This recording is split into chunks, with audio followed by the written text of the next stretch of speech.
Hey guys, it's Cybele, or in this case, Hawk Full Moon, and I'm here to show you guys a little something with Rangers here. This is a PvP setup, so everything I'm doing here, while it does pertain to PvE, is very much oriented towards PvP play. Now, there's one thing I noticed a lot in the forums lately. And the Ranger forums, everyone's going on like, we have no DPS, we suck at everything, and various squealing and griping noises ensue. I don't believe that. Now, I was working, I use an all melee build, so I'm Sword and Dagger and Greatsword.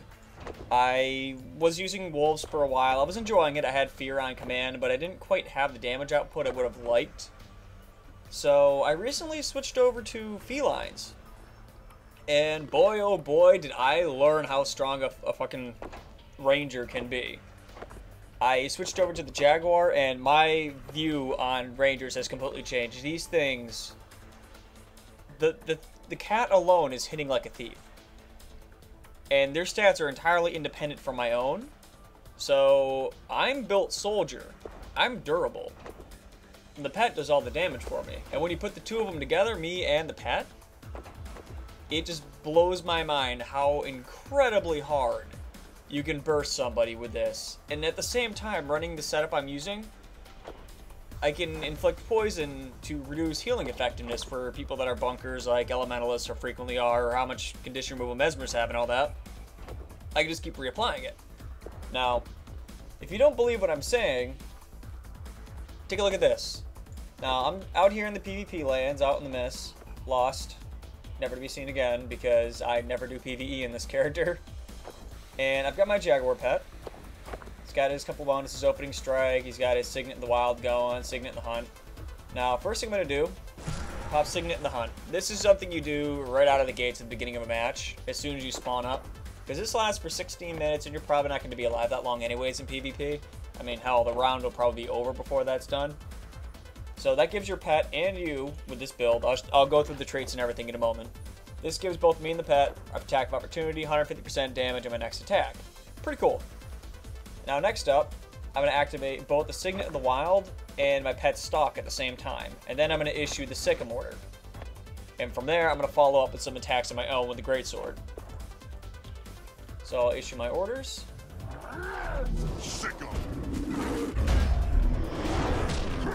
So you were saying about Rangers having no damage. Now, this damage will keep going until that Signet wears off. This Signet lasts for 10 seconds. Now, if for whatever reason my target isn't dead, they're probably bleeding heinously. From there, I can stun them. I can switch weapons. Inflict some poison, inflict more poison, all the meanwhile evading attacks. Jump over to another target, or, evade away or something like that. I have options with this setup. Meanwhile, the pet's just doing that thing where it kills everything, even if it's stealth. It's a beautiful thing. Now, you're probably looking at this and probably have to change your underwear or something to that extent lately. So, I'm going to show you how all this works out, trait-wise. Now, I only play this Ranger for PvP. I don't level him up. I don't do anything in PvE with him, as previously mentioned. So a lot of this stuff may not apply so well to PvE, since my pet setup is not built for durability. But you can go that way. Don't get me wrong. I'll show you how you can tank it out with this as well, after I show you the DPS setup of this. Now, you're going to need 30 points in marksmanship. You're going to need 20 in skirmishing, 20 in beast mastery. I'll start out with the gate. Marksmanship, you're going to want to get steady focus, damage increase when your endurance is full. This is for your initial jump into the fight. If you're entering in with swoop, you want that extra 10% damage, and why not? I mean, it's a good trait. Signet mastery, this is a preference thing. I like to have my signets on a shorter cooldown than 2 minutes, especially the Signet in the Wild. In PvP, I'm going to be using it frequently. So I really don't want that to interfere with me if I need to pop that mid-fight and go, oh, I need stability now. So, that, and it makes a Signet in the Hunt pop back up quicker. I mean, you can't complain with the more attacks of opportunity. Now for the last one, I've got Signet the Beastmaster. This is very important. This gives you your attack of opportunity with your swoop, This gives you your enlargement, which is a funny way of saying, I'm going to kill everything with this sword. So you want to have that. On top of this, you've got opening strike for both you and your pet. So you get a free crit out of the gates. It's going to cause 5 stacks of vulnerability for your pet, 5 more stacks off of you. So your initial burst is going to have 10 stacks of vulnerability, 10% more damage for you to deal. And this is going on so quickly, your target is probably not going to be able to clear it in time before you've dropped at least 12k damage. The burst I've done with this setup, on a single target, an elementalist has somehow healed his way through the majority of it before I whipped his ass. Survived about 40,000 damage in about 6 seconds before he finally ran out of heals to spam and died. So this does a lot of damage. Now under skirmishing, I've got pets do 30% more damage and critical hits. This is super important. The Jaguar, while it's stealth, has a 100% crit chance. And even without its stealth, it crits all the time. It's just what the Jaguar and what any feline does best. They love to critical hit. And they also have pets move 30% faster. This is a preferential thing. If you're running the short bow as opposed to all melee like I am, you can take the trait in that spot for the reduced cooldown on short bows. You could also take arrow piercing. You've got options there. I just personally like the movement speed bonus. That way they can get there faster when they're stealth. That way I'm not burning as much of that up. Down here in Beast Mastery, shots charged 20% faster. That's, again, a preferential thing, but I like to have Sikkim ready at all times. That is like where a ton of damage comes from. And I have running attacks for felines. It adds bleed attacks to all their crits, which they're critting all the time, so why not cover your target in bleed so they never, you know, when they run away, they don't get their second win that most players would if they don't have conditions on them. Now, you may have noticed I didn't take this all the way to 30. I wish I could, but I didn't want to take these points out of skirmishing. You really need to get that extra speed or the extra cooldown or whatnot.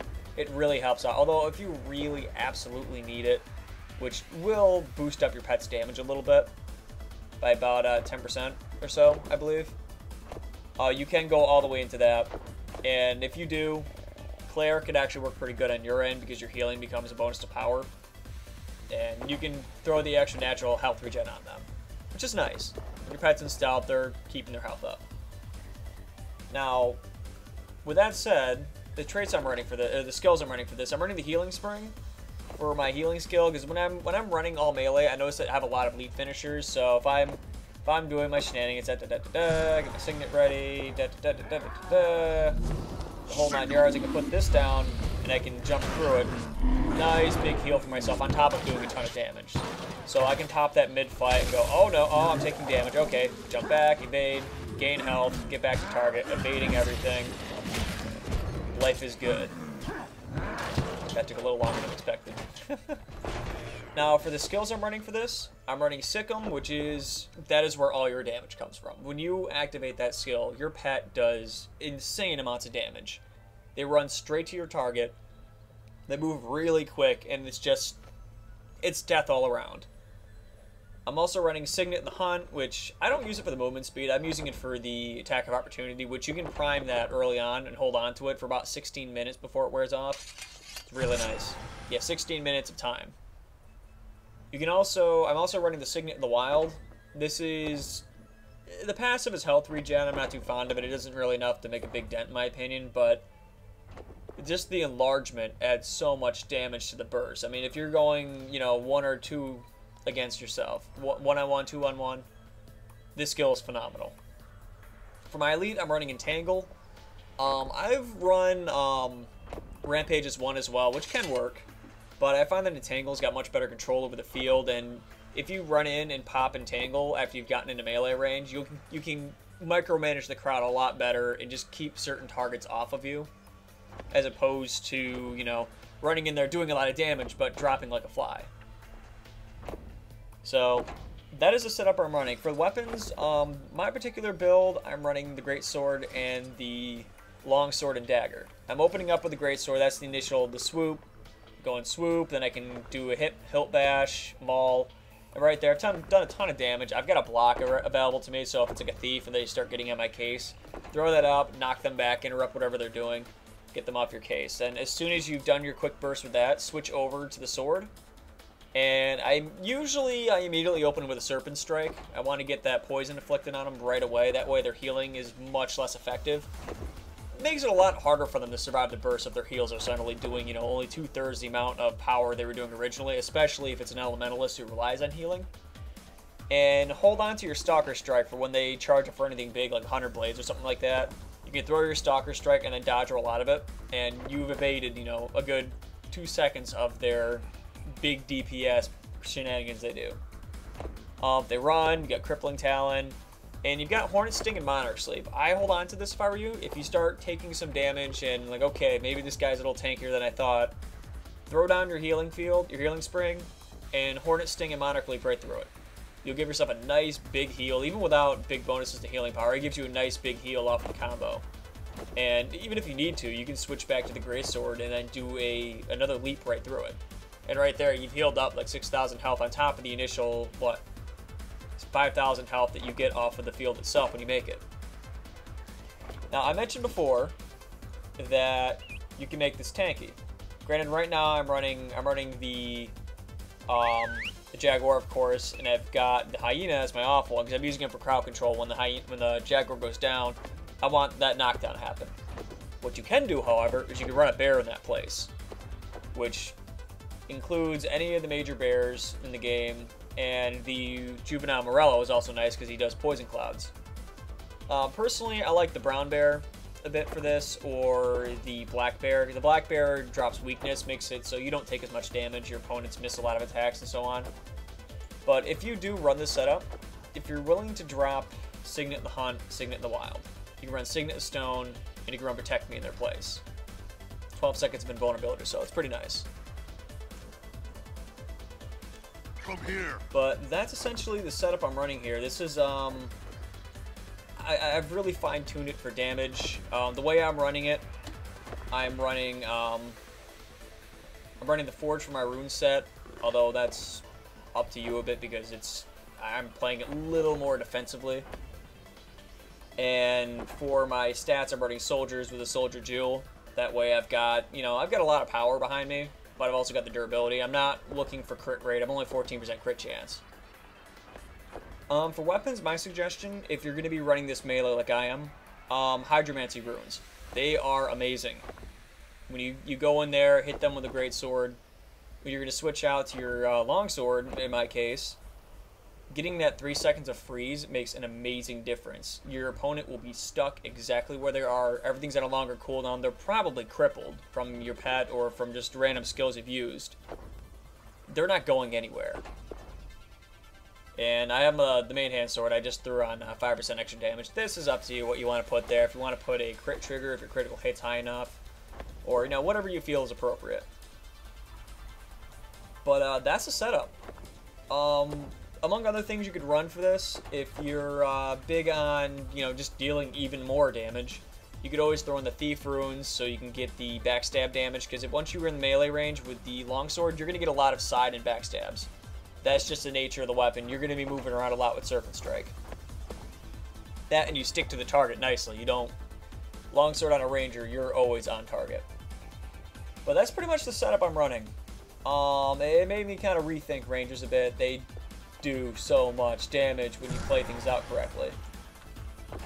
So I hope this helped out and gave you guys a few crazy ideas.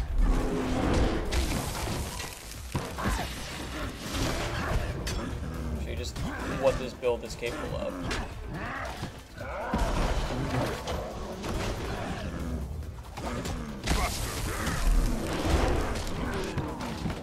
So if you think you weren't doing a lot of damage, here's something to consider.